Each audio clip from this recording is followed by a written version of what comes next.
This is Andrew Melia, and this is my submission for Unit 2, Assignment 2.1, sighting a fire, setting a fire, lighting a fire, and maintaining a fire. So, what I've done is I have set up a fireplace in an area that I know is quite safe. The ground here is sandy, so I know this is a good place to set up a fire.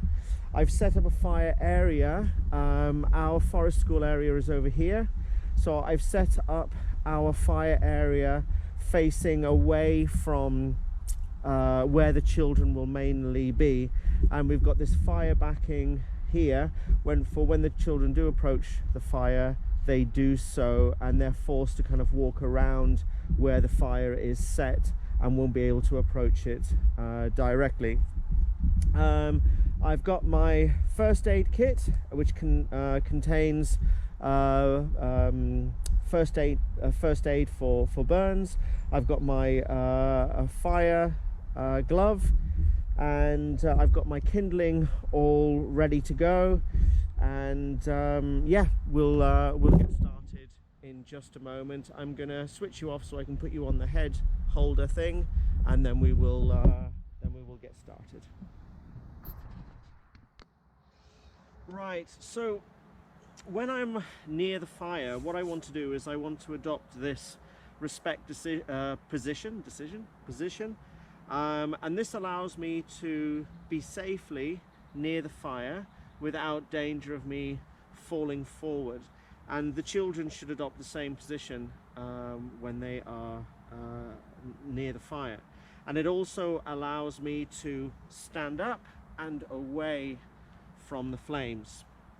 So what I've got here is some cotton wool, which I'm going to use as my little fire starter. So I need to shred it a little bit, loosen up those fibers. There we go. And as you can see on the floor here, I've got some wood down as a base. That basically just lifts the fire off the wet, damp ground. And we did have some rain yesterday, so hopefully the wood that I've collected will be fine. So once I've got my little ball of cotton wool like this, I can take my tinder, and this is the smallest wood and bits of branches that I could find. I took this down off a dead standing tree, so hopefully it won't be too wet from yesterday. And what I'm going to do is I'm just going to create a little V like this, like a little wigwam, little kind of pyramid shape, and put this around the cotton wool, but still leaving the cotton wool quite exposed so that I can get a spark into that, because I'm going to be using my ferro rod to do this, to get the fire lit. So well, yes, I'm not going to explain how a ferro rod works, but we can fire our spark into the cotton wool, which should light very quickly. It combusts, providing heat, and the heat will ignite the kindling, and then we slowly, or the tinder, we slowly build on that with kindling and with larger pieces of wood until we get a fire that can sustain itself. So here we go.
Right, okay, so we're coming to the kitchen area now.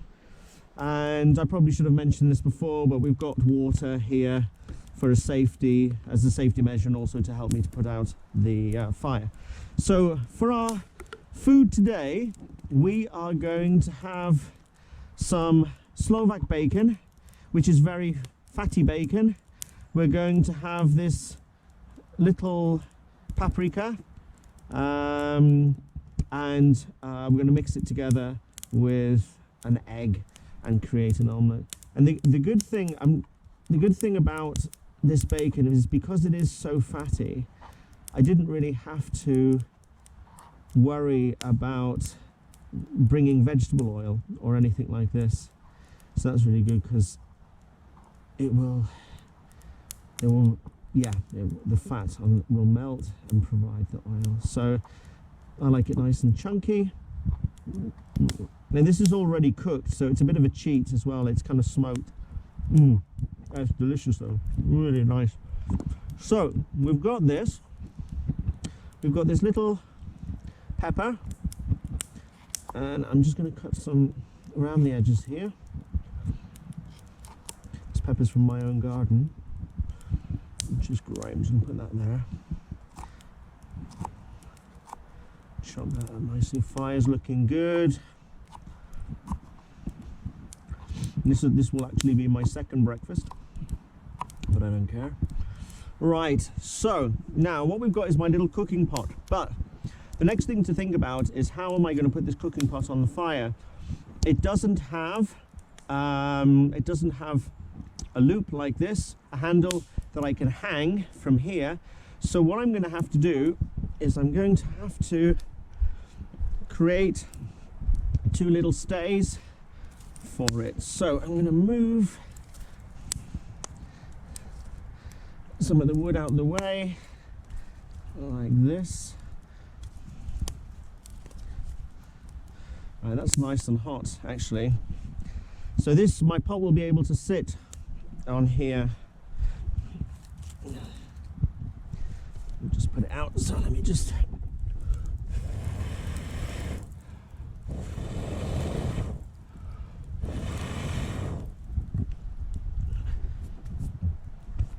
so I can take some of this bacon, put it in the pot.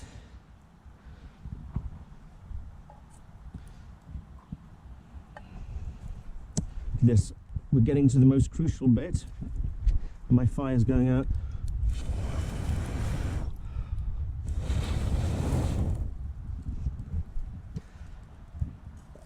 There we go.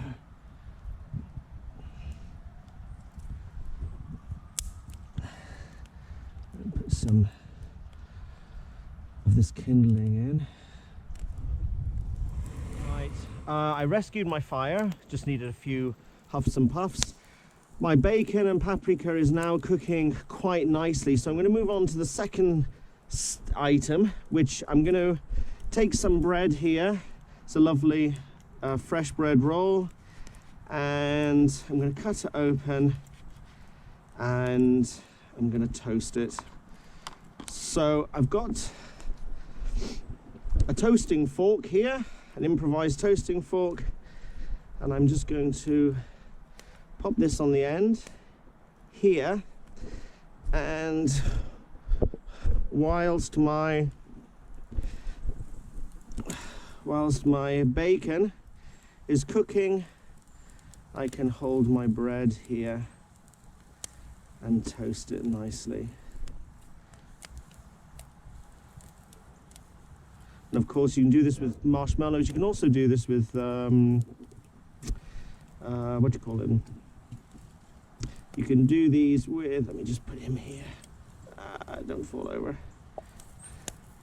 You can do it with sausages as well, which is something we do as a winter snack. Oh, it's toasting really nicely now, look at that. I'll just put it back a little bit, I don't want it to burn, because we're going on to stage 3, and who knew being a chef was so difficult. Right, and to the next bit now, I'm going to put my egg. Oh, look, listen to that, that's lovely. Now I'm going to hold this over the fire. Mix it all together. Lovely. Put him back on there. And let him cook. The eggshell I will leave there. I have a bin bag just out of camera shot. So I've got lovely browning toast. And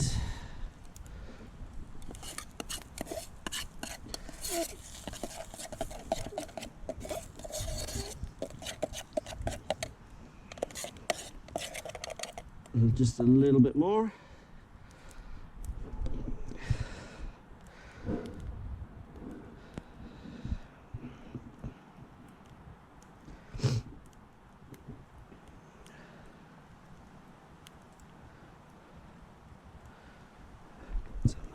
See how that's looking. And I think that's looking fairly good. A bit meager. But not bad. Right. Leave that there to cool a little bit. I don't want to burn my mouth. Put my knife there. Take my lovely toasted piece of bread here. And then I'm going to go and get a fork.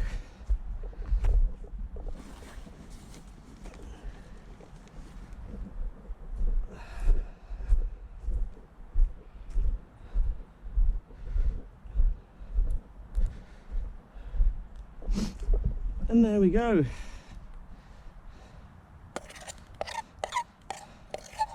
A lovely meal for one mouse. Oh, there we go.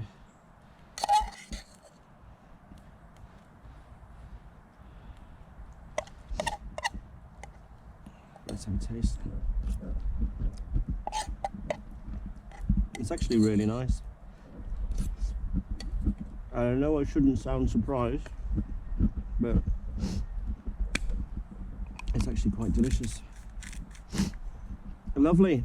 Okay, so I'm going to eat this and then we're going to talk about how we make sure that our fire is safely put out. Okay, so now I've eaten and my fire is burning down and I'm ready to move on. So what I want to do is I want to make sure that I leave my campsite in a good condition so that when I come back again and use it, it will be nice and clean, but most importantly that when I do leave today that I know that I've left my campsite safe.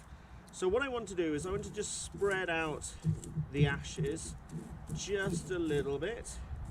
You can see there's quite a lot of embers still glowing in there, and there's this big piece of wood here is still glowing. So once I've spread them out like this, then I can take some water and starting at the edges, I can start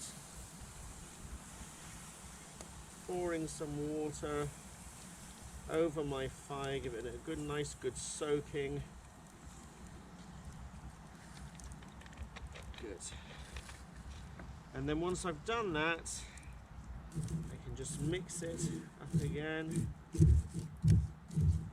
Just make sure that there's no secret embers hiding anywhere. Give it a good mix. Excellent. And go over it again.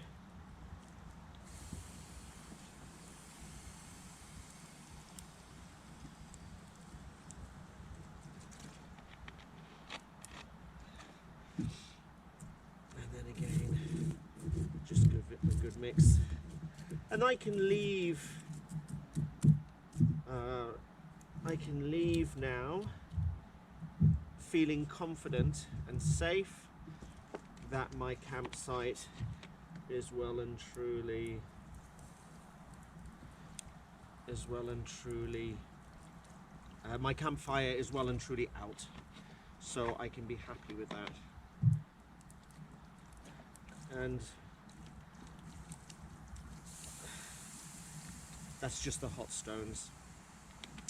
Yeah, and because I'm a little bit of a warrior, I use a lot of water. You know, I absolutely make sure that the whole fire site is drenched. So that's how I would leave my permanent fire.